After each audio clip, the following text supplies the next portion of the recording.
Welcome everybody to the Sioux Falls City Council's informational meeting. Today is the 13th of December. We're getting closer and closer to Christmas, and thank you all for being with us and for being part of this informational meeting. I would entertain a fiscal committee report. Thank you. It would be quite entertaining. Not. It was a very short meeting. We actually just had some housekeeping things to do to kind of keep up with the bid process that is outlined in state law. And so we had that conversation. We did talk just briefly then about the Prairie View prevention contract that we will be moving forward with as a fiscal committee. We're going to do some more working on that. That will happen in our February and March meetings, and they will be working sessions. And that was it. We were 15-minute meeting. So explain working session so that our people sorry. know Yes, and I do. You're right. I apologize. I do that. Try to do that. Working session is a little less formal than this room, and we would be in the room that is we call the overflow room as you come into the front of the Carnegie here on East 10th Street, and we will be kind of in a circle with the folks that are involved and really just kind of dig into some numbers and do some kind of what-if conversations about how we might make that contract work better in the future, and we'll kind of go from there. So it'll be 2 committee meetings that will be like that in a working session format. Thank you. Thank you. Let's continue. Open. No, my mic is on. Can you hear me? Open discussion, City Council open discussion. The ladies first. Christine? Absolutely. Thank you. I just wanted to give a very brief update. Last week, as council representation, I attended the South Dakota Municipal League Board of Directors. We met on several different items. I can give you more information or answer any questions that you might have. Wanted to bring your attention, February 7th in Pierre is the legislative rib dinner and meeting with the Municipal League. I know that you've received information about going to that as well. For our new business on the Municipal League, things that we talked about was impacting all municipalities across the state. So some do refer to Sioux Falls, some do not necessarily impact us, but in all the conversation was very good. One of the things that I just wanted to bring your attention to, we discussed all the different legislation that's already been dropped and potential legislation coming forward. One of the things that is coming forward is the retirement system is making some changes, and this does obviously impact Sioux Falls. I have not seen the bill yet, but obviously it is something that I believe we would all potentially support. What they're looking at doing is putting a bill in place in regards to wage spiking is what it's called, and that's where in the last, I think it's 2 years, 3 years, I don't remember the exact time frame, 3 years, you are not allowed to receive a larger raise than 3% with potentially spiking your wage, so then when you retire, your wage has increased a substantial amount of money. So it's really a fairness issue, it's a legal issue. It doesn't include promotion, so if you're promoted from middle management to a director or something along those lines, that does not apply, but it's simply just making sure that they're not spiking wages, which it has happened already. And so it's a safeguard to put in. It's a good thing to protect those dollars, to making sure that we're being responsible. Other stuff we talked about was code enforcement and inspection, and some of the smaller towns are looking for help to create a pool and looking for some support that they can't hire a full-time person, and that took some time that we talked about. And again, we talked in great length about legislative proposals and things coming forward. One of the areas we did talk about was, again, the state radio system. The day before the official meetings, I did have an opportunity to do a conference call with Representative Anderson, as well as the representatives and lobbyists for the sheriff's office, the counties, and the cities, really just pooling together our resources and kind of coming in together as a team to support the state radio system. So, and you'll see a change as well with adding that to our legislative priorities as well. So if you have any questions, happy to answer them. Otherwise, the next Municipal League thing is February 7th. I have a question or two. Sure. On the retirement system, is the spiking thing going to include sick and extra retirement days? It doesn't include, I'm looking at my notes here, it doesn't include promotions, payout leave early, et cetera. So if you take your payout, that is viewed as separately as payout versus into your wage is what I'm understanding. But a payout is an early buyout kind of thing, isn't it? Right, yeah, I'm not entirely sure. I have not seen the bill yet. I know that some people will build up their retirement or their sick leave and their days off or their vacation, Right. and they can add up to 2 or 3 months or so. That's a 10% or 15, 20% increase in their pay the last year, and so that can make a significant difference also. Yeah, I don't know that it does include Okay. that or not. I'm not entirely sure. They will have the bill dropped here probably pretty soon. And I can Something share for us to more keep when an eye I on. get it. And then on the radio deal, Counselor, I know the governor said last week when we were there that he did not see urgency in the radio situation. We can still fit parts together for a few years and maybe get by until the next administration. What was the feeling at the Municipal League about that? Well, really the sense is not to kick the can down the road. It's got a potential to be 40% more expensive down the road. They use several examples as far as the examples were actually here in Sioux Falls as far as the most recent building collapse and being able to quickly communicate with other entities. Back on October 25th, there was a kidnapping which could have turned into a body recovery had we not had the state radio system to be able to talk across state borders with Minnesota. And that was another item that was discussed, and just really the impact it has on those. The issue with not adding it sooner than later really boils down to not being able to add new sites on. And then also what you're doing is there's been a sense of, well, maybe cities or counties should be kicking some money in, which I understand that. But at the same time, oftentimes in these small communities, they're volunteer firefighters. They're volunteer fill in the blank. They have a lot of volunteers that really serve that need in the community, which is a great asset, but they don't necessarily, as volunteers, want to be not getting paid and then pay for a basic need of public safety. So I know there's not a huge pulse with this administration right now, but legislatively, I know that there are many legislators looking at this in fear of what could happen if we don't do something and the expense down the road. Understood. Councilor Starr. Yes, thank you, Mr. Chairman. Last week I was able to give you a preview of the Compassionate Sioux Falls and the Living Library that took place this last Sunday. I'm a little biased, but I think of the on the book list of all the people that participated as a living book and having a chance to sit down and visit with them, I was, like I said, a little biased, but I believe my son Avery did probably the best job being able to explain a little bit about himself, and he was awesome talking about being biracial and being adopted, and had a lot of people at his table and had a chance to share. One of the books that, outside of my son, that stood out for me was a gentleman who was a convicted felon and was paroled 6 months ago, and the things that he's been going through after he left prison. The things that happened to him while he was in prison. He found religion, received a undergraduate degree and a master's degree as a way of turning his life around. Learned to weld and is working in a welding position, but to understand the other side of where he was coming from. He was young, addicted to drugs, had some mental health issues, and again, those were all addressed in prison for him, and he's been able to turn his life around.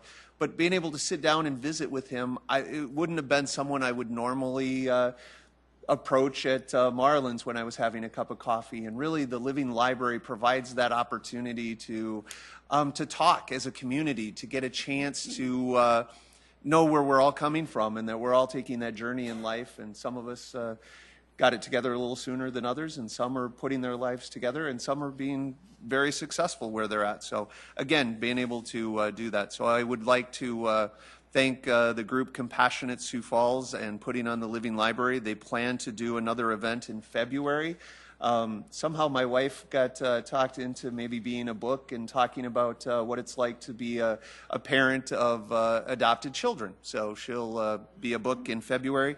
And I'd also like to thank our Assistant City Clerk, Denise Tucker, for being part of Compassionate Sioux Falls and maybe dragging me into this kicking and screaming as part of it. But Denise and I go back a long ways to college, so I'm very thankful that she's part of this and that as a community we're talking with each other. She can be persuasive, can't she? Very persuasive. Yeah. Anything else, anyone? Okay, let's move into our regular agenda then, if we could. National League of Cities reports. Who's going to start between the three of you? Councilor Staley. So is she.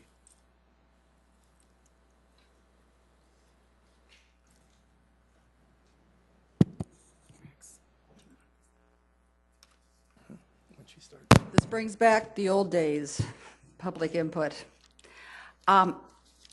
We had a wonderful few days in Pittsburgh.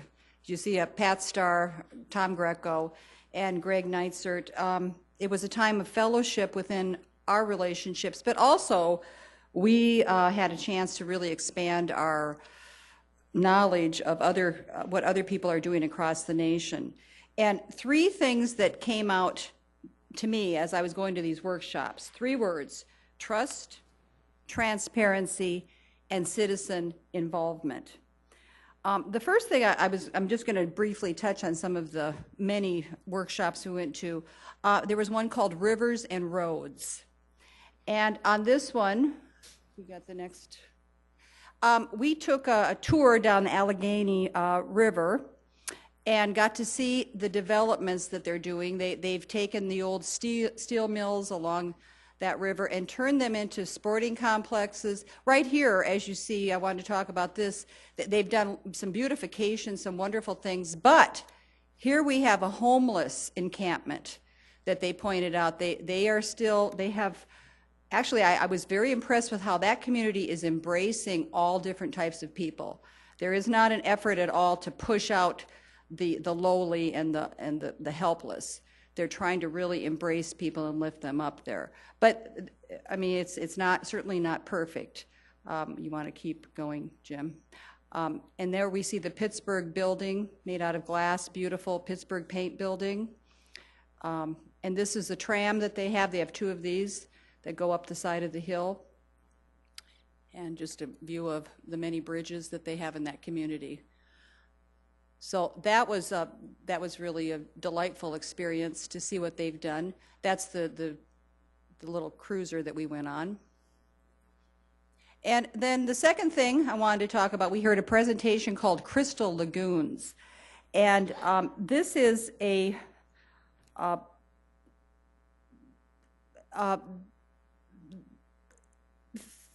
thing that you can bring in, and it costs $2,000 per acre. You ever heard of this, Rex? They do this in developments, and they can make beaches within a community. They don't use any concrete, but they have a liner they put down. It's an ultrasonic filtration system. It's EPA approved, and it uses very little chemicals to do this, and they're putting this in desert areas and places where they don't have access to water. It makes a beach-like situation. Probably wouldn't be used in Sioux Falls, but we saw that. I wanted to bring that back. And that shows that was how they created something within a desert area that is got beaches. And in the wintertime, they said if they do it in a northern hemisphere, they can make an ice skating rinks out of it as well. So it's multi-purposed. Okay, next one. We took a tour, Councilor Neitzert and I did one called Uptown on the Upswing, and it was talking about urban renewal. And we walked. I thought it would seem like about a 4-mile walk.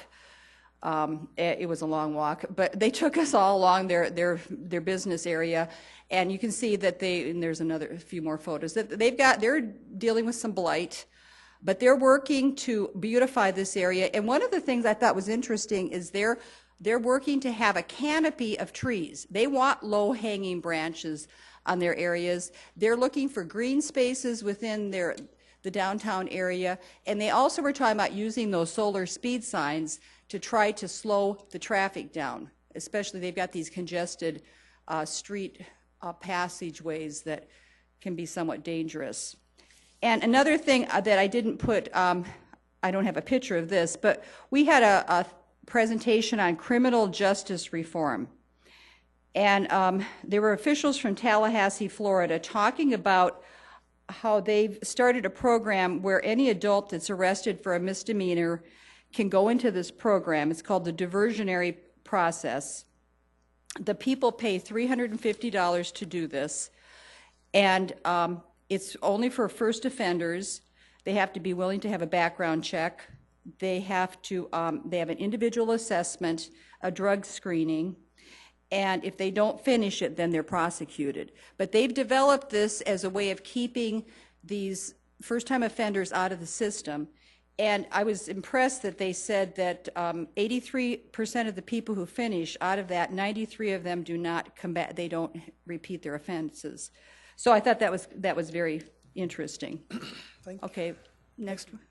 No, I'm not done yet. Oh, you're not done? I'm No, sorry. no, I'm not. Okay. 12 seconds. Yeah, according to well, wait a minute. Wait a minute. What? Okay, then we also had, they had a panel with 3 female mayors from across the country. This is Betsy Hodges from Minnesota, from Minneapolis, and they were talking about ways of keeping senior citizens in their homes. She calls it Minneapolis for a lifetime. And it says, she was talking about what do we do to help people as they age in our community? Livability, sustainability ideas. And one of the things I thought was really neat is that in Minneapolis, they're loosening up their zoning laws so that they're encouraging people to build houses on their properties for relatives to live in, or to renovate like tops of garages. She said, we want more people living in more areas in our community. So I thought that was kind of cool. And these mayors were all talking about getting out and engaging with the people where they live, because people very rarely will come to where we live here unless there's a problem. So being proactive in reaching out. Another thing I read to one called transparency. These are the officials from Ohio. Now, Ohio was listed number 46 in transparency. They got a D-, and I don't think South Dakota is far behind on that one. They said this is not acceptable, and they adopted a thing called the open checkbook. It's not, okay. They went from the D- last to number 1. They put every expenditure on this open checkbook. They said it provided certainty for the citizens to tell them who the city is doing business with. It's easily accessible online, and they said, we want this so easy that a senior citizen, he said that my grandmother can use this. And their philosophy, they said, transparency is not an option or a choice, it is a mandate. So they have all like their enterprise funds, everything they're spending on is itemized online. All of the salaries, every expenditure is right out there for people to see, and they said their citizens love it. We also went to a workshop, and Tom Greco and I attended this, participatory budgeting. In this, they give 1% of the budget back to the city council. And the city council gets to decide what they want to spend it on. And some communities have it set up that they reach out to their constituents and have a loose voting mechanism in place so people can vote on what they want. And I will say that that was very appealing to me. We've had this conversation that the council, we really don't get much input into what happens in the budget. We react to the budget.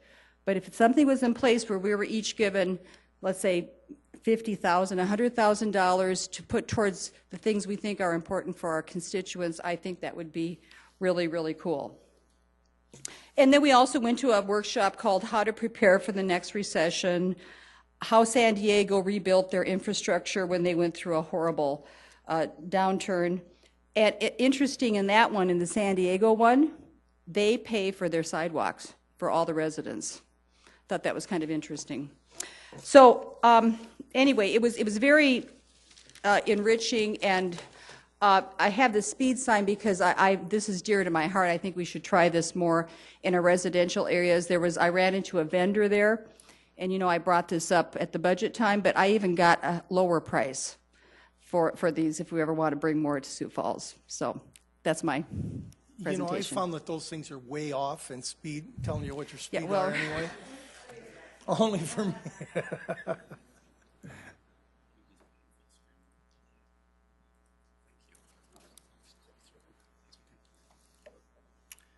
All right, since Councilor Staley teed it off a little bit, I'm going to try to move through and try to keep it as close to 5 minutes as possible. So the first thing I want to say is Pittsburgh is a vibrant city that has a lot to offer and whose reputation does not match its reality. A lot of people have a bad opinion of Pittsburgh. It's just not true. It's a beautiful city, beautiful city. The first tour I did was called a high-tech high-rise. It was a mobile workshop. I toured the tower at PNC Plaza. It's the corporate headquarters of PNC Bank. It's in downtown Pittsburgh, 33 stories, 800,000 square feet. It had a $400 million construction budget, and it opened in 2015. It's dubbed the greenest office building in the world. It exceeds LEED Platinum status, and I have to say this building was stunning, inside and out. That's the outside of the building. Really, really pretty. They have 2,000 employees in that building. It's built to be an open and collaborative atmosphere with millennials in mind, and let me just say, it was a big eye-opener for me, huge eye-opener when it came to the administration building. All jokes about ceiling heights aside and all of that, big eye-opener. So it has a lot of energy efficiency. It has an open floor plan, extensive windows. It gives over 90% of employees direct views of the sun and the sky. It has two-story neighborhoods to encourage collaboration and communication. Open workspaces, extensive windows. They minimize the height of walls and workspaces, extensive meeting space, and again, collaboration. And the employees loved it. They love it. So I'm just going to show you just some pictures real quick. So that's the entryway. You walk in there and then you go in to the right there, and they've got that huge sort of chandelier thing. The interesting thing about that chandelier is it's actually color-coded, and their techies know what it means. It's giving the health of the building. It's giving kind of an indication in real time of its energy efficiency, of how much, if it's net zero or if it's using energy and per floor. And so it actually means something. To us, it's beautiful, but it's actually telling them something. So the workspaces. The day of the 6-foot cubicle is gone. You have this open atmosphere. Notice that they try to flank them around the building, the workspaces, keep the offices in a little bit, but all glass. And again, over 90% of the people have a direct view of the sky. Another shot of so you can see the offices in there. Again, the glass. Conference rooms, same thing, very open. Natural light, large windows and views. Those are actually cables that are going up 5 stories that are holding that glass in because there's so much pressure. The wind wants to pull them out, and those cables they have those are magnets there holding, and those cables are holding those windows in place. Magnets? So, yep, magnets. So there's the 2-story neighborhoods. Again, they try to have an open feeling so that they kind of get people together in each of the 2 floors. So this is the indoor park. What a break room. It's 5 stories high. You can go out here. They actually have an open air one on the roof that you can go to as well. And then they have plants inside it. It was really pretty in there. So, yeah, really, really beautiful. It was, again, a big eye-opener for me, and I hope we can try to incorporate some of that into our administration building. Not 33 stories high, but the energy efficiency and the collaboration and all of that. It's just an eye-opener to realize that the millennials are the employees that we are going to be hiring for the next several years. They're not me that came of age in the old cubicle farms. So as Councilor Staley said, the mobile workshop uptown on the upswing, Councilor Staley did not tell her story about her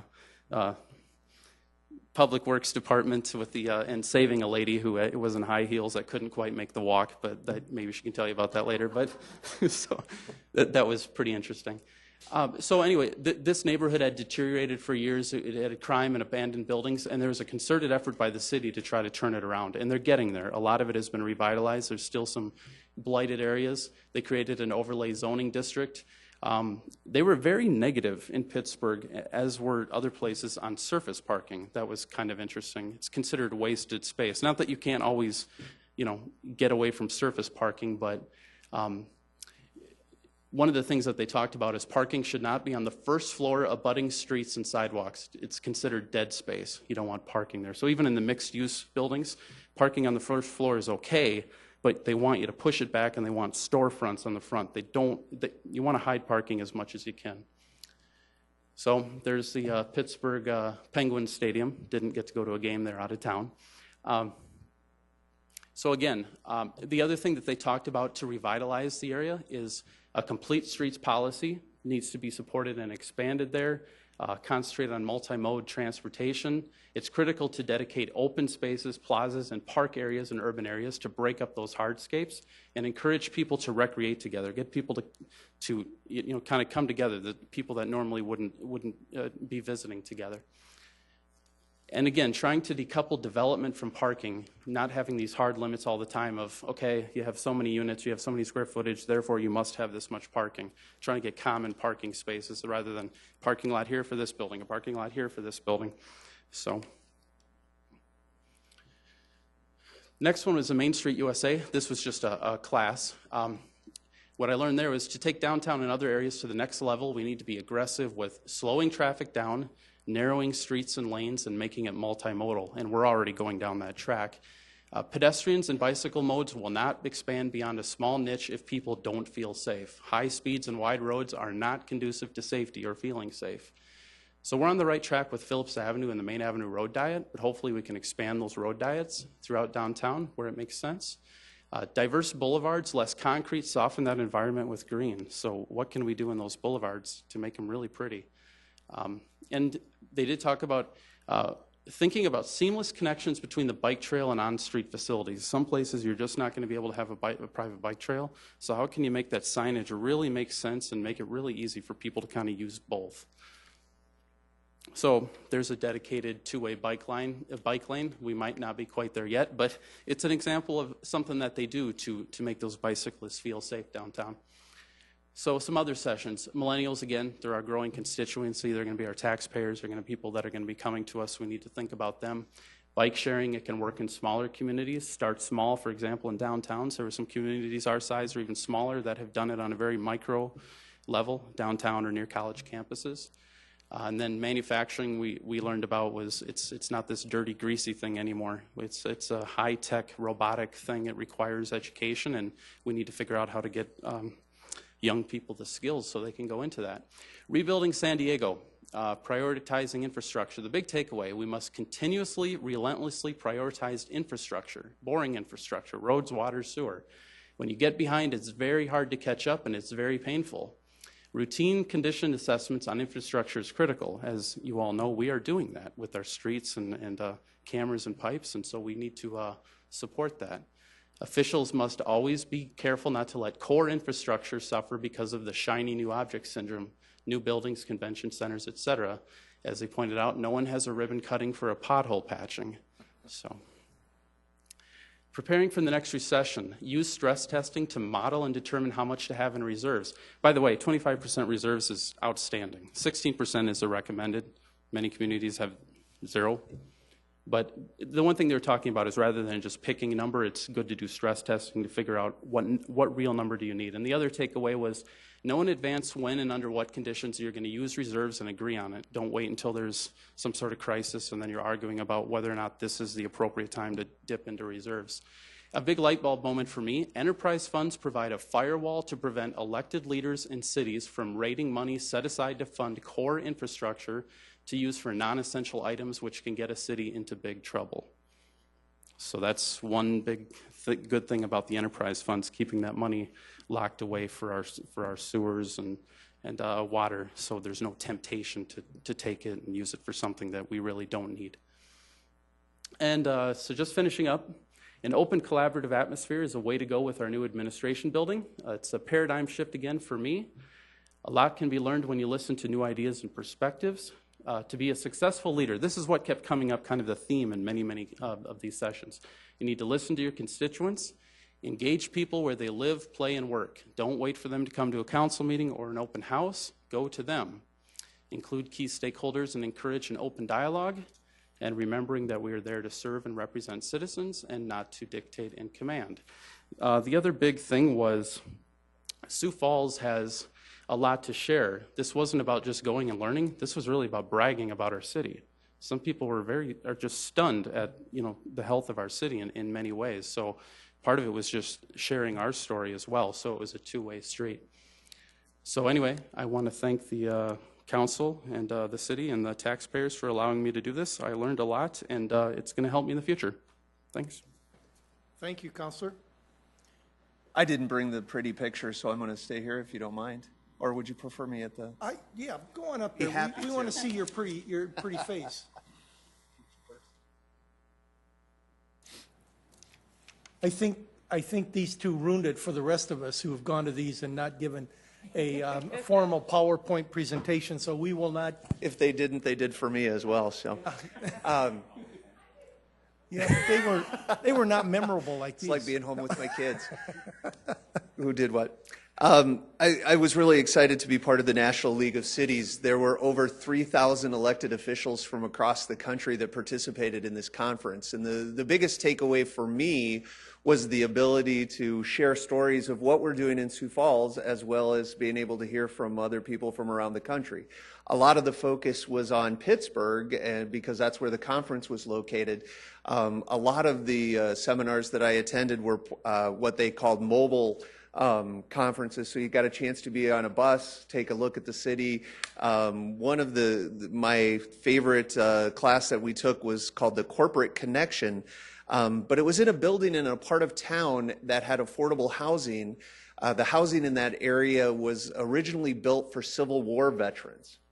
So a lot of community gardens, community spaces. It's now turned into the hipster neighborhood, as some call it, but the remodeling and the revitalization of that part of Pittsburgh. Pittsburgh is in square miles is only 54 square miles and has over 400,000 people in that space. 30 years ago, before the steel crisis and things, they were over 800,000. And the other part that was quite interesting about it is that there are 85,000 students that are in that 400,000 people in Pittsburgh.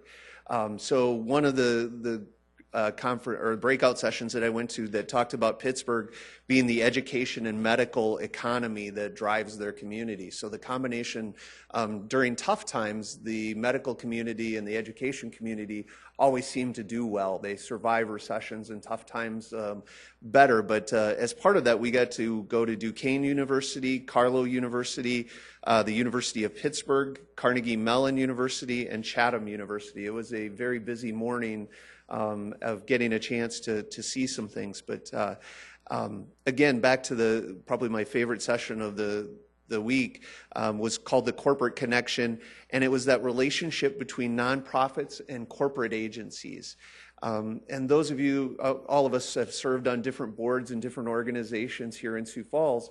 And I know in my experience what we've done is we try to recruit people to serve on our boards who have legal background, have a CPA as part of the board. But in this Boards That Work program that they talked about, what they did is they went to the nonprofit community and said, what type of projects do you need that could be accomplished in 3 to 6 months? And then they went out and recruited people and had a chance to come in and do legal work, marketing, all the things that a nonprofit would do or the agencies would need. So rather than making a 3-year commitment to a board that you're not quite sure about, if it's something that you would be interested in, you get to come in and learn all of what's going on with that nonprofit and actually provide some results in a short amount of time. You get to try out the board person, you get to try out the nonprofit. For some people, that's as much commitment that you can make it work in short bursts that your employer does. So it was one of the programs that I thought that I hope we can bring back to Sioux Falls. And Councilor Rolfing, one of the things that we did get a chance to meet Terry Bradshaw at one of the breakout sessions. So he has a similar problem that the two of us have, and that's being known as a the ladies' man type of attitude that he has. So that was, he had all of us as part of the group hug, and it was quite an uplifting program that we had a chance to be motivational and really talked about how important it is to be part of our town and be part of our community and do more than just go to work and go home and sleep at night and do it all over again the next day, how important it is to be experienced in our community. So it was a wonderful experience, and I think there's a lot of things that the three or the four of us will have a chance to include in everything that we do as part of the council. Thank you. I know that there are a lot of reorganizations going on within nonprofits, churches, et cetera, going to this short-term project format rather than a long-term committee commitment. And it seems to be working. That's the world we're living in, and we need to adapt. So I think a lot with people's jobs and things, it's difficult to make a 3 or 5 year commitment to a board where you can come in. A lot of times an employer will say, okay, I know this is a short term, and you can really make a difference in that 3 to 6 months. Thank you. I know I was in Pittsburgh a little over a year ago, summer of 15, and rode the cable and did some different things there. And the city has really changed since I worked out there a short time right out of college. And yeah, it's a tremendous city now compared to what it was. Much cleaner and much nicer. So thank you very much, all of you. All of you went well over your 5-minute allotted, and I expected that. But that's fine. Paratransit policy changes and agency agreements, Sam Trebelcock. Mr. Trebelcock.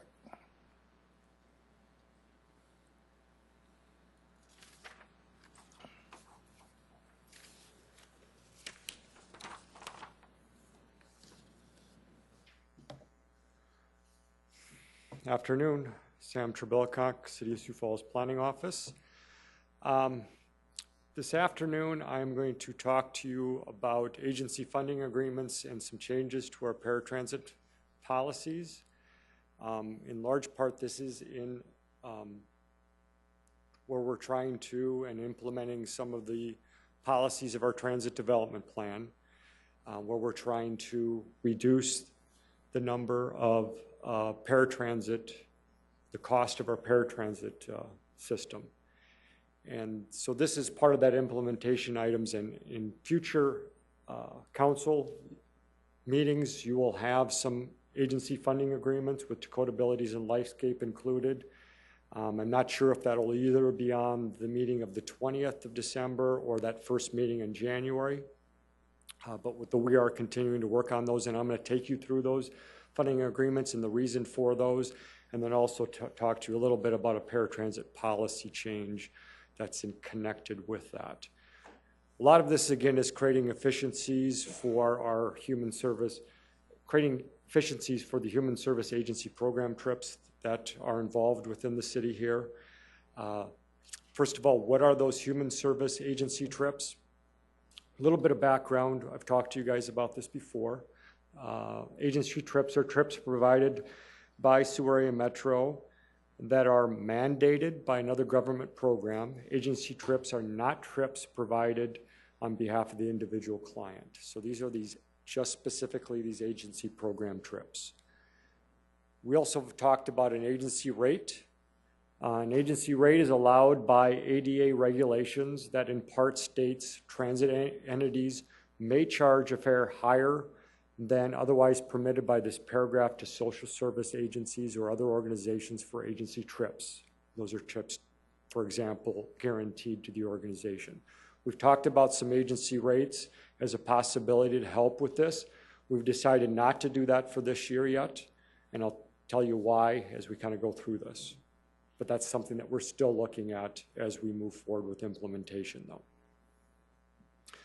Now, agency trips on paratransit certainly has been an issue in Sioux Falls for quite a number of years, even started in the early 1990s. But in 2015, human service agency trips accounted for about $1.4 million in the transit budget. The agency trips certainly have caused a significantly higher paratransit rate in Sioux Falls and other comparable communities. We talked about that last time, how we're even as high as about the city of Omaha, which is quite a bit higher than we are in terms of population. In 2015, we had almost 50,000 agency, human service agency trips. That's about 40% of all of our paratransit trips. Now, what we found as we looked at it, most cities either do their human service agency trips, they don't have them on the paratransit system at all, or if they do have them on the paratransit system allocates the cost more fully, and then they charge that at a higher rate, which tends to be that agency rate or that agency fare. Moving agency trips to other transportation methods and or financing or a different financing model is really critical to our goals that we have in our transit development plan. Now, why are agency trips inefficient on paratransit? Why does that paratransit system not work very well for those? First of all, it creates an inflexible bus fleet that we have. The SAM Transit fleet has 23 large paratransit vehicles, and you see them driving around the community. All have 7 wheelchair positions. The reason we do that is because it accommodates those very large peaks that we have for those agency trips. They tend to be all at the same time because they're requested at that time. And so most communities around the country will have more flexible fleets so that when they have the lower peaks, they can send those vehicles out at those times when they're only picking up 1 or 2.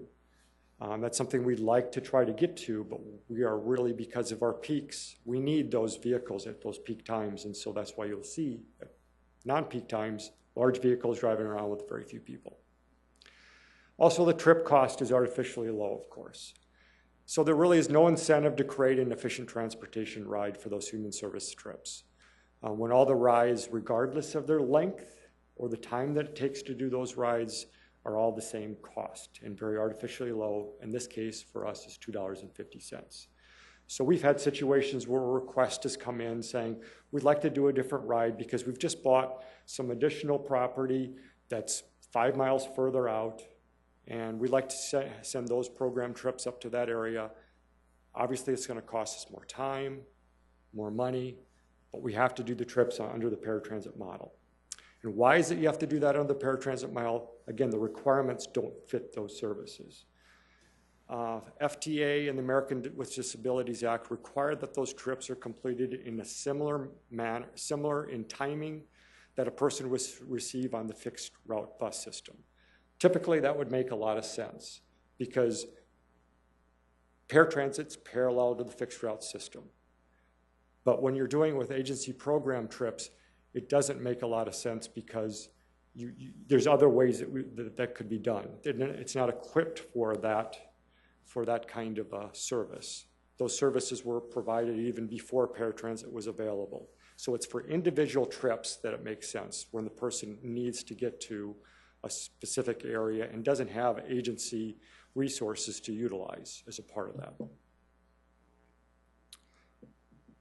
What are the goals of the coordinated services that we're looking at? First of all, it really is very important that we look at the full cost allocation.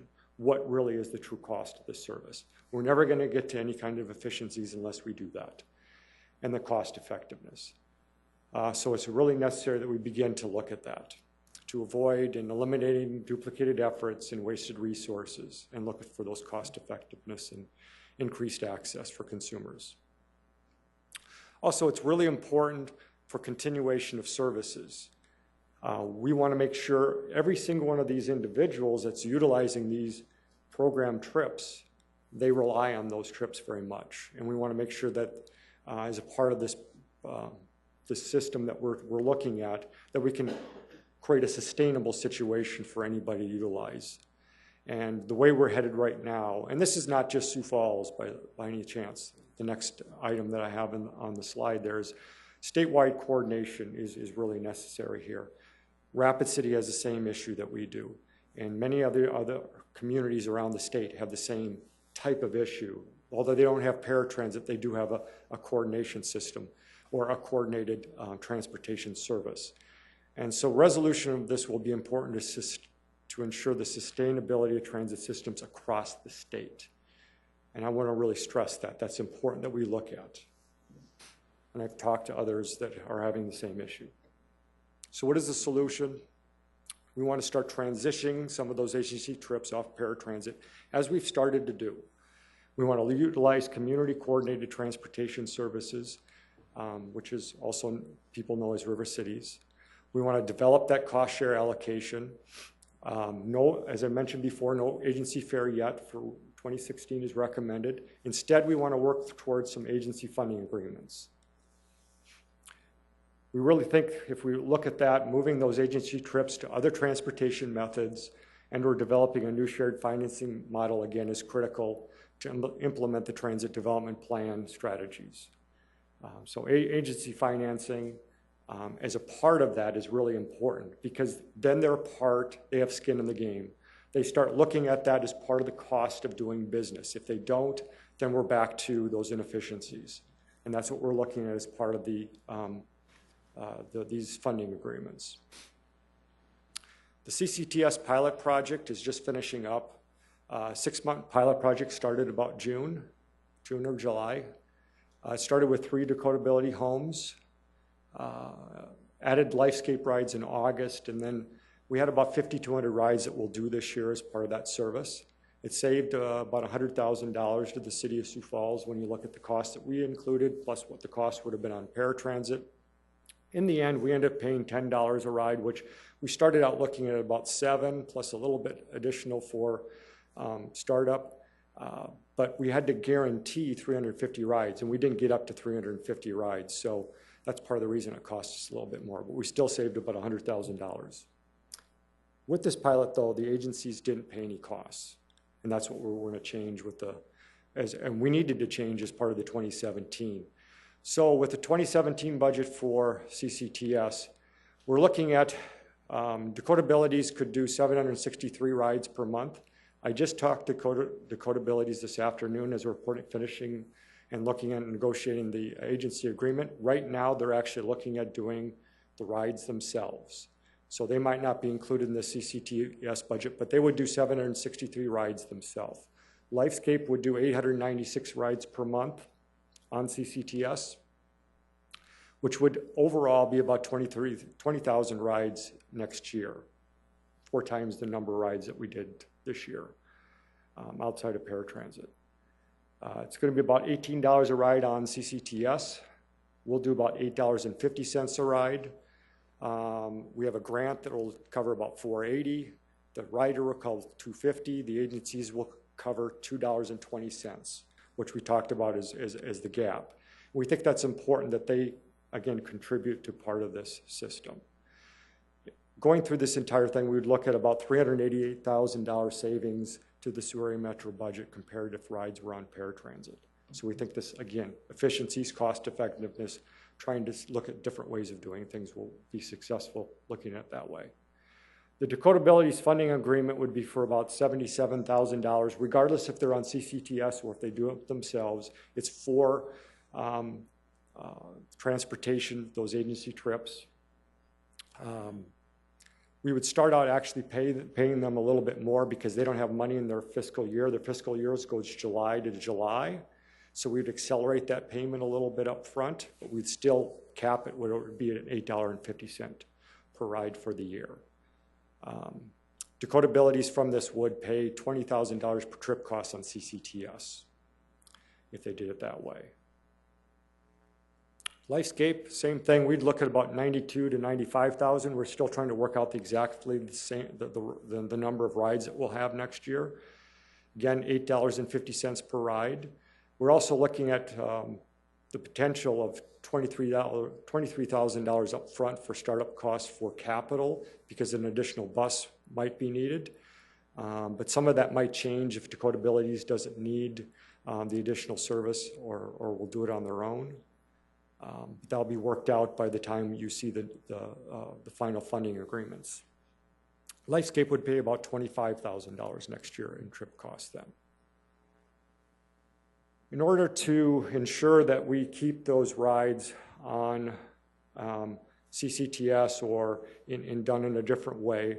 Something else that we have to look at is a policy change to our paratransit policies. And first of all, we're looking at something to our subscription service, subscription trip policy.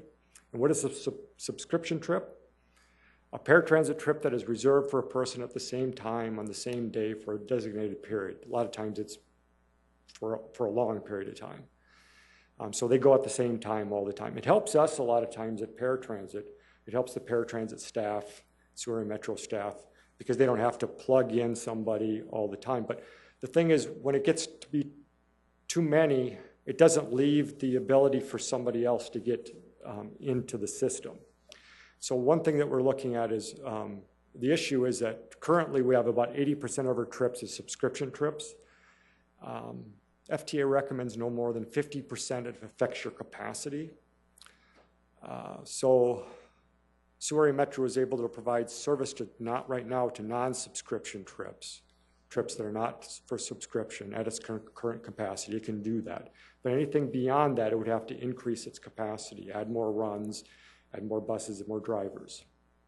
So what we're suggesting is that we look at a new paratransit policy where no additional subscription service that requires an increase in capacity. So we wouldn't allow any more subscription trips where it would increase another run. So we would not approve any additional or change subscription trip requests that require an additional paratransit vehicle run to be put into service at any time during the service day. Subscription service requests may be changed or added when an existing paratransit vehicle run is able to provide the service, which in many cases, if it was just one person here or there, that wouldn't be an issue. The vehicle run is defined as a vehicle and driver that are put into service anytime during the day. So in large respects, the reason that I bring this up at the same time as that I just talked about those funding agreements is that if we didn't, there would be nothing stopping those rides from coming back to paratransit. And they would come back in big groups where we would have to increase our capacity. And so we don't have any obligation as a transit agency to provide subscription trips at all. There's no obligation at all, especially when it's outside the FTA policy. So we wanted to bring that forward to you also as a part of this to gain your comments. What other options do we have beyond this? With no funding agreements, certainly the CCTS service would not be feasible in 2017. And without changes to the subscription service policy, rides now on CTS would move, as I mentioned, back to paratransit. We could look at an agency rate at a future time if this doesn't work, and that's something that we would certainly bring forward to you if we thought that was important. But overall, if the agency trips go back to paratransit, if for some reason we don't make the funding agreements work, and those paratransit trips go back, and we need to add, essentially what we need to do is add 3 more runs. Fixed route services will need to be cut because of our paratransit or our transit budget is set. And that might be, for example, something like nighttime service. We would have to ask for a cut there, or some route or combination of routes. And so that's not something that we want to move forward with. So with that, I would take any questions that you have. Are there any questions from Mr. Rebelka? Councilor Erpenbach. Thank you. Thank you, Sam. This is a good presentation. We've been thinking and digging through this for a while, and what surprised me on your 4th slide was, and maybe you've talked about it before, but that collaborating with the state, a statewide program. And I don't want to nail you down to specifics, but how, when you're imagining this, what might that look like in your mind? What's a statewide thing for this kind of service? So we are looking at coordination. I'm going to take you slide. back about 10 years ago or even 15 years ago. There was a statewide coordination task force. It ceased to exist at some point. I think it's important that we look at bringing that back and restarting that process. And I've talked to DOT about this already. I've talked to Rapid City about it. I've talked to a few other transit agencies around the state, and they all agree it's an important time that we start looking at this. But essentially, if you think about, we're required to do a human services transportation coordination plan. And the reason for that is that everybody's supposed to coordinate with each other to try to find efficiencies. And we've done some of that, and we're trying to implement some of those programs. But the thing that we're really finding is that idea of full cost allocation is being totally missed as we go across the state and within here. No one is looking at what the true cost of the transportation really is. And because of that, a lot of transit agencies are having a really difficult time in making ends meet. Just like I come to you all the time, every time, and I'm telling you, hey, we need to make a cut here. We need to do something different here. And with that, human service agencies have programs. And they have programs that in many cases in other states are helping fund transportation. They say that they're helping doing that, but it's very difficult for those agencies to make that work as a part of this. And that's why they're going through with trying to make it work on the paratransit system. Mm-hmm. And they've been doing that for years. What do you think, or where would you hope funding would come from if it were a statewide collaboration like that? Well, I think it's got to come from a number of different sources. I think what you're talking about, you're not going to get fully allocated from one source. I think the whole idea of coordination is everybody has skin in the game. Right. The city probably is going to have skin in the game. The state should have skin in the game. The federal government has skin in the game, and just federal government already does. But also some of those human service agency programs need to have some skin in the game.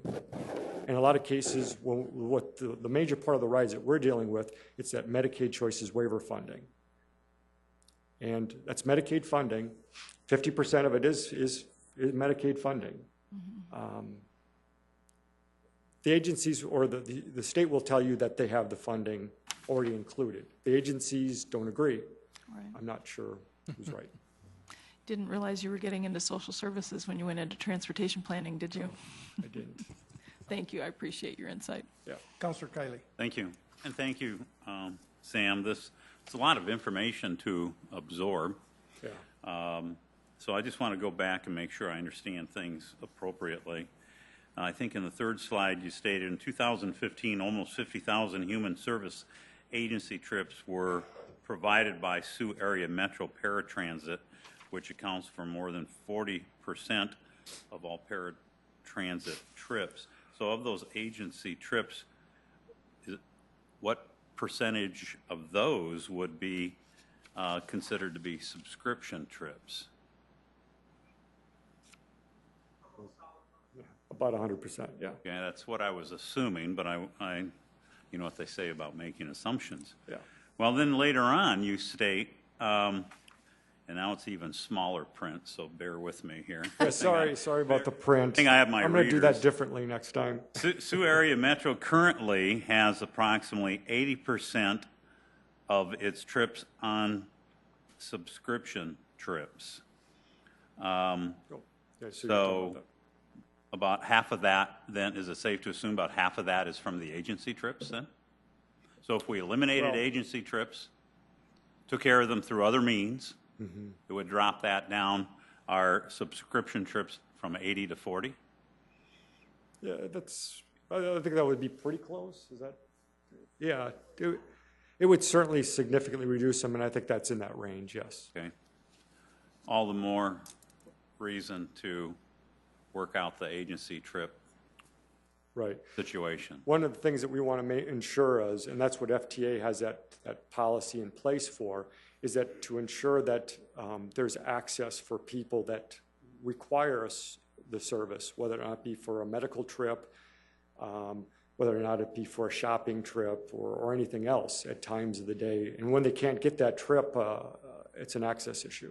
Right, because that's my concern. I would hate to get to the point where we're at capacity and we're eliminating the non-subscription trips. Right. So all the more reason to work with the agencies, and then I can see the strategy of not allowing them back onto the system again. And I should clarify, I mean, if there's a trip request that comes in, we have to find, we can just negotiate 1 hour or another. But if the problem is, a lot of times they have a specific time that they would like, that time where we're probably going to almost, if it's at a peak time, we're going to have to negotiate it 1 hour before or after and try to fit it in. So a lot of times it just is an access is a matter of time as much as anything. So we'll get them a trip, it's just not going to be likely at the time that they want. Okay, thank you. Councilor Staley. Now, just state again, Sam, for the public and myself, the distance that the paratransit is, the proximity from like a stop from the regular route is what distance? So we're required to provide paratransit within 3/4 of a mile of any fixed route bus service, bus line. So you were talking at your beginning of your presentation about someone moving 5 miles out of town. Well, I think what I was trying to say is that if there was an agency trip, and we've had this example, so they all of a sudden decided to put their program services 5 miles further, but it was still within the paratransit service area, because our cities, can go that far. Then we're required just to provide the service for the same cost, at that very low cost. Right, okay. Now, so we had a meeting, a very good meeting with Councilor Kiley and some of our staff before this meeting, and we were talking about these agencies, and we were talking about the state. And I was just talking about transparency in funding in my little presentation. So help me to understand that there seems to be this issue that the state is giving money to these agencies, and nobody really knows, no one will tell what they're getting, and it's like this invisible, vague. Yeah, and I'll try the best I can do to explain it to you as I know it.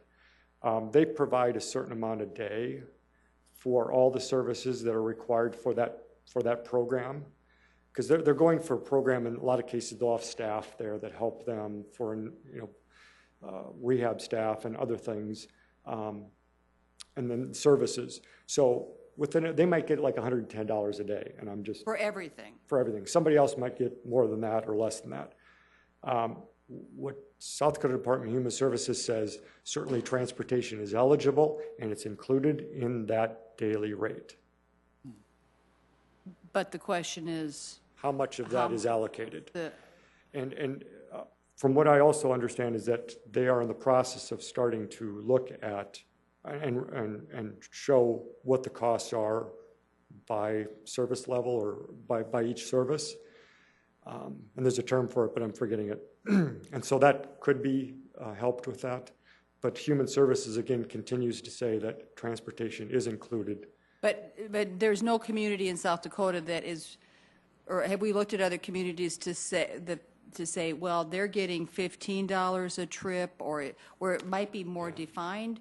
Well, the only thing we could say is, like, for instance, in Pierre, Wahi Inc., which is kind of like the Dakota Abilities or Lifescape of Pierre, does pay River City, the transit agency there, about $85,000 a year to do transportation, which is part of the reason Human Services says, see, transportation is included. Mm-hmm. They are doing that in a number of different ways, differently than we do. Not a lot of wheelchair trips in Pierre, so that does make a difference. And certainly Dakota Abilities has noted that to us.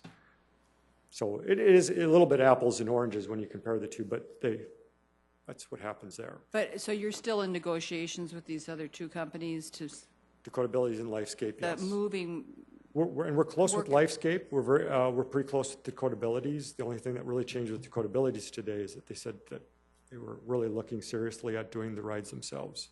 and well, one last thing, and we were talking, Councilor Kiley and I, about how do we ensure that the agency doesn't turn around and pass that cost back on to the client? Well, one thing that's going on even right now is the client is paying the fare cost, which is $2.50. Mm-hmm. But they could put that kind of back into a, Yeah, and I think that's something that you do need to, we all need to look at. I would, with the CCTS pilot, if Lifescape is going with them, they'll be pushing that some of the funding that we provide them to CCTS and providing it just like they were doing it in the pilot, and it was working very well.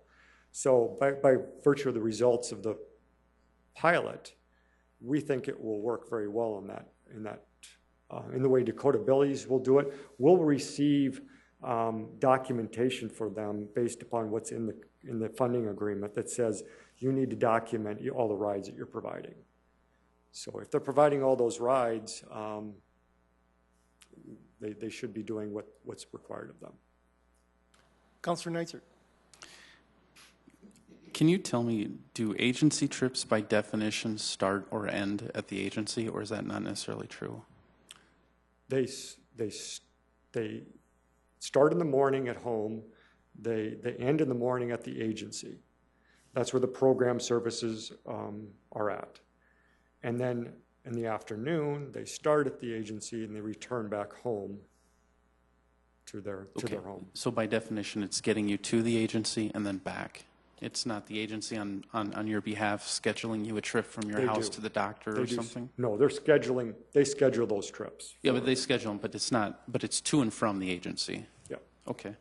And it looks like, I think you touched on this in the definition, talked about that are paid or mandated by another government program. So if they receive funds from some other governmental entities, for example, the state, to provide these services, and there's a line, and it says in there that transportation is reimbursable, that by definition, then if there is an agency trip. Exactly. Okay. And in this case, the ones that we're talking about here are Medicaid Choices waiver funding for rehabilitation and pre-vocational trips. Okay. And historically, is this just a way that do we know how this kind of came about? Is it we had a great deal on paratransit and they said, hey, let's use this, or has it always been this way? I think it tends to be a little bit of a two-way street if we look at history of this, because it goes back to the 90s. That's when paratransit was first starting up, and I think there was a case of saying, the city was saying, hey, this is available, and we're looking to show that there's rides out there, and let's try this out. And the agency says, hey, that's a great deal for us too. But over time, there's been lots of efforts on a lot of my counterparts from previous years to look at trying to reverse this, and it's been very difficult. Okay, thanks.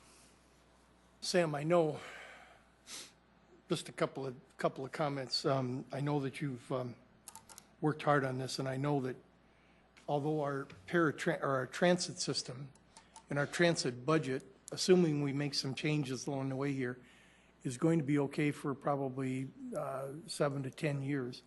We still have some significant changes and decisions to make. We won't be making them as a council, but other people will. And the more we can do now to set the course, the easier it's going to be later on, because it's going to come down to, folks, I think, how much we as a council value transit, our transit program in general, and how much we want to subsidize it. We can do all these things this way, but it's still going to come down where we're still subsidizing now $4 million approximately on or $5 million on a $10 million budget, about half of it. And we can do all kinds of nice things. We could have nicer buses, bigger buses, more routes, et cetera, if we wanted to put in 10 million and the feds put in 5, and yeah, we could do some real nice things. But until we kind of make a decision of where we're at, and they're going on the assumption that we don't want to put in a lot more than half probably, there's gonna be some decisions made and some tough ones along the way. So I'm saying just get ready. It's working. What we're trying to do now is working. It'll keep us financially sound for a number of years, but it's not a forever thing. We've constantly got to be looking at ways to cut and to hopefully increase some services down the line also. So just a heads up for everybody. Is that what you have? That's what I have with that. I would say, just as these funding agreements would probably be on the consent agenda, so just be watching for that. Again, either the 20th or that first meeting in January. Thank you very much, Sam.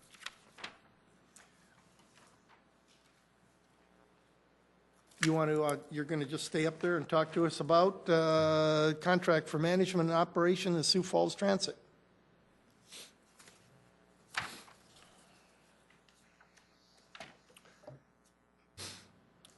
Back in February, I came to you talking to you about the importance of a transit management contract that was up in 2017. We've been through the process of picking and choosing a transit management contract, and I wanted to take you through that process a little bit. In this case, the transit contract would be 2017 to 2021. So why is the transit management contract? Again, a little bit of a review. We're looking at trying to look at savings and operating costs. By the way, right now, First Transit is our transit management contract entity. Labor and administrative cost savings, more flexibility in service changes, the expertise of a transit management company. We think that's really important. Cities, a lot of time, they're not doing transit all the time. Reduction of administrative costs to the city, we think, is also important. We don't have to do the human services. We don't have to do the maintenance. So what's the current structure that Sioux Area Metro has right now? The City of Sioux Falls owns all the assets of the transit system, and the city provides all financing for the transit system, or most of it. Some of it comes from fares, of course. Sutran Inc., a wholly owned subsidiary of First Transit, assumes the employment and management of labor and all contractual obligations. That's most of the employees over at Transit. We did that because if there was a new transit management contractor, we didn't want to have to go through the process of hiring all new employees or going through that process again. That didn't make a lot of sense.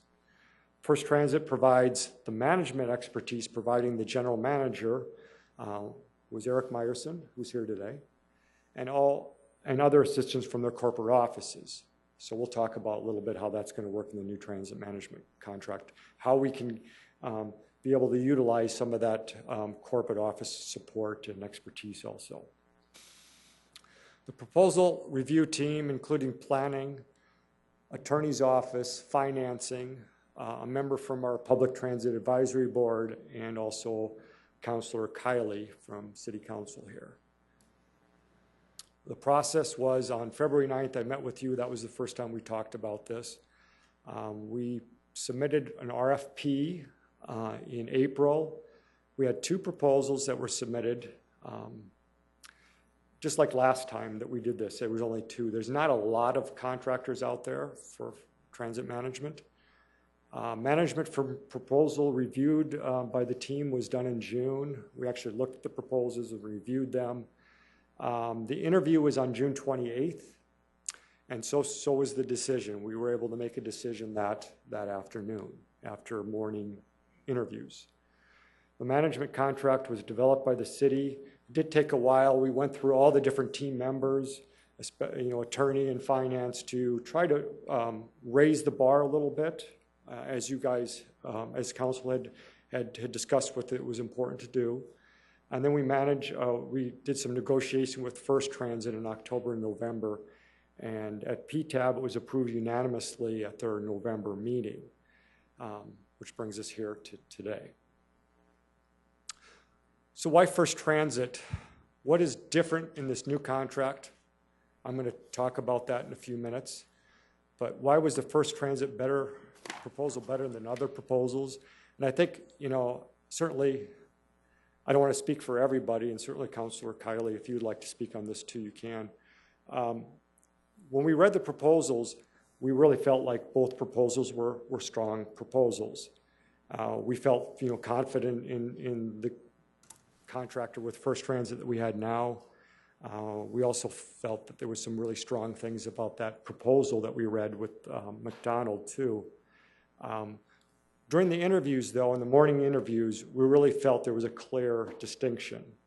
The first transit proposal brought forward some ideas that we had been looking for and some ideas that we were thinking about in terms of trying to raise the bar, trying to bring some new things into Sioux Falls from other areas, some things that we could learn from, and really felt that that was important, that we include the idea of value added was really important, and they talked about that in great detail, whether it's technology or new ideas to enhance the transit system. I don't know, Rick, if you have any comments too on that. Well, I think that, you know, from what I recall from the interviews and our process that we went through, it was very clear, as Sam had mentioned, that the proposals on paper, they looked pretty good. But then following the interview and our ability to ask more detailed questions, it became clear, at least to me, who was more capable of actually delivering what was in their proposal. And so I think it was the only choice that we could make, really. It was a good choice. So the contract details, and obviously it's a long contract, so I just wanted to point out a few things of the contract I think are important for you to be looking at. System operations, human resources, safety, security, maintenance, public participation, all these things are identified within the contract as listed on the screen here. Also marketing, we really think it's important that we identified very clearly what we expected of the First Transit contract and their management. A lot of it was in the contract, but we felt like we put it together in a way that was more easily to understand and more complete. And so just the day-to-day items were very much specified. And we really rely on First Transit in great detail on things like FTA requirements, how are things need to be done. So when FTA comes in for what they call a triennial review, which by the way is this summer, that we're up to speed and ready to do that. So, you know, the money that we received is something that we can continue to receive.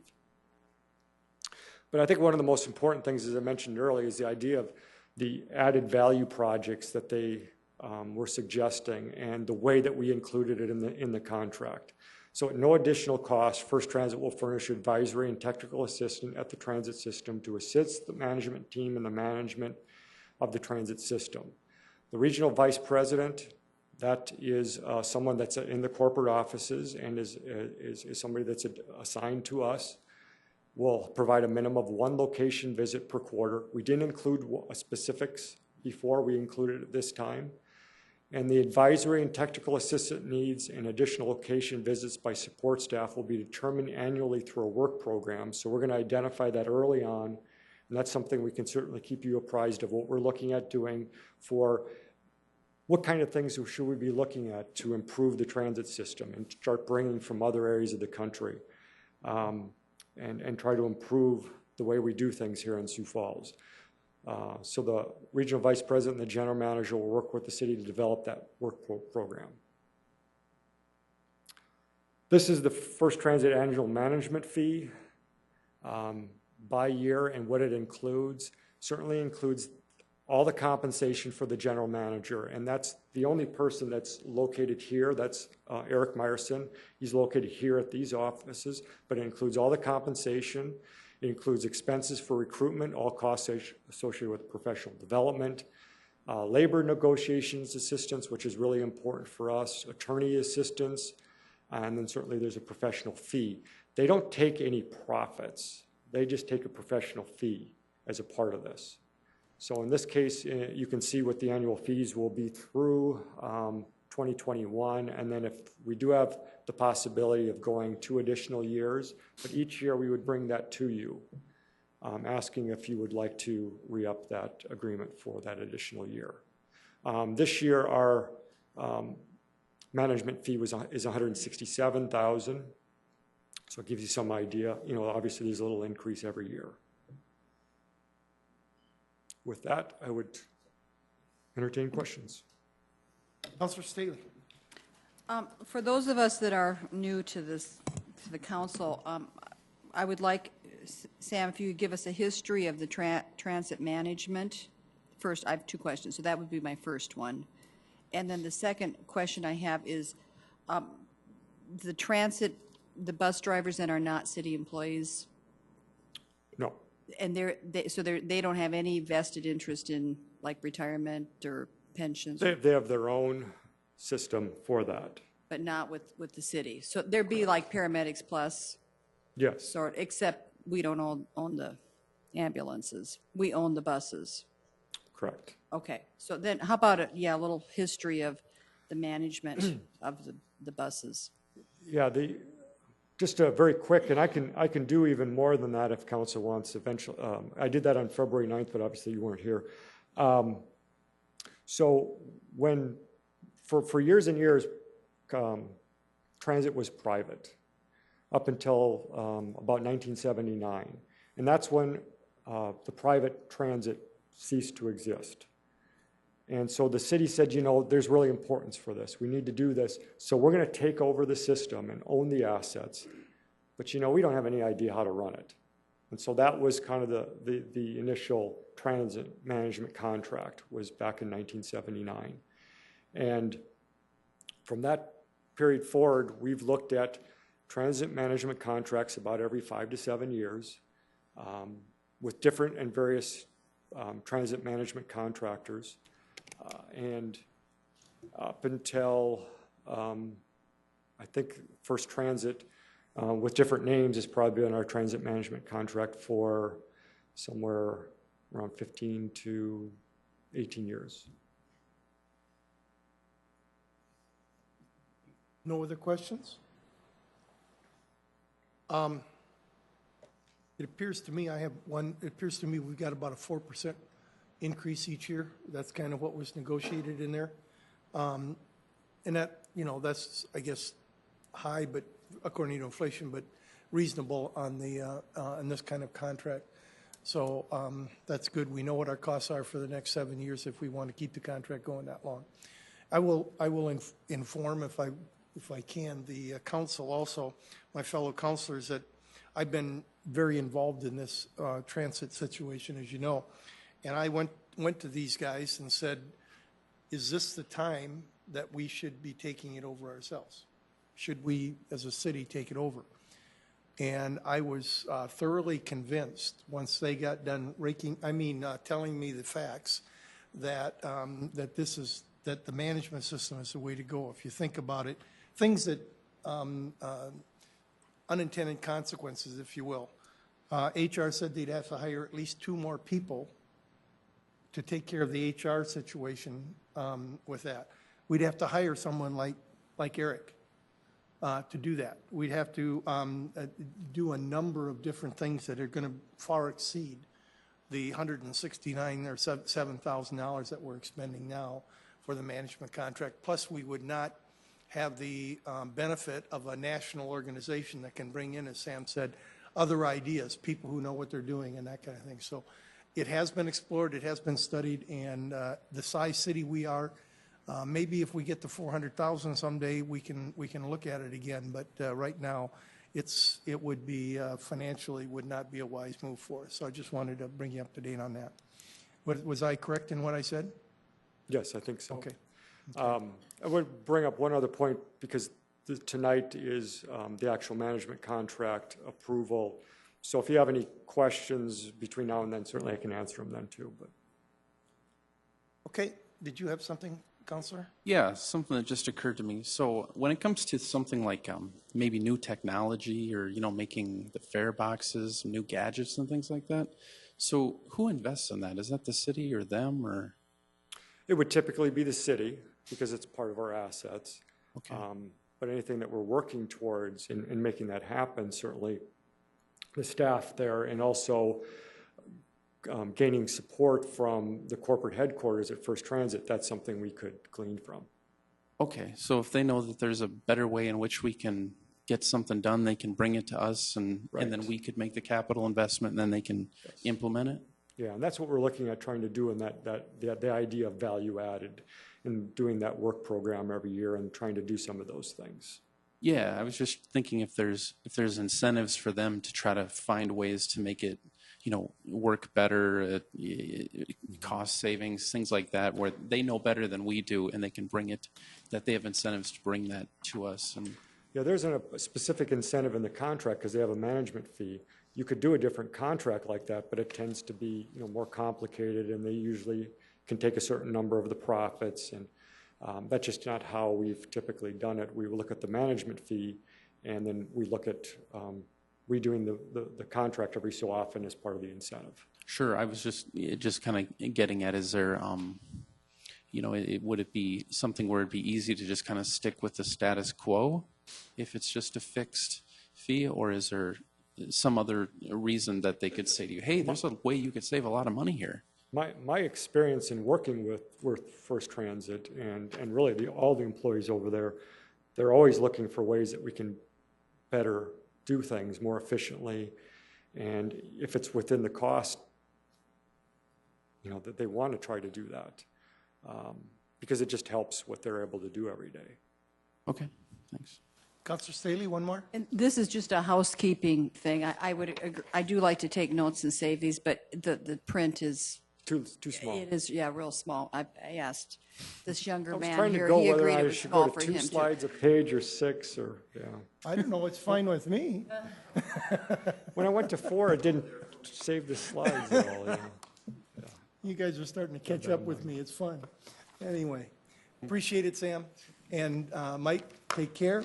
Hearing no other comments or anything, I would adjourn this meeting. The fiscal public service will meet at 5:34.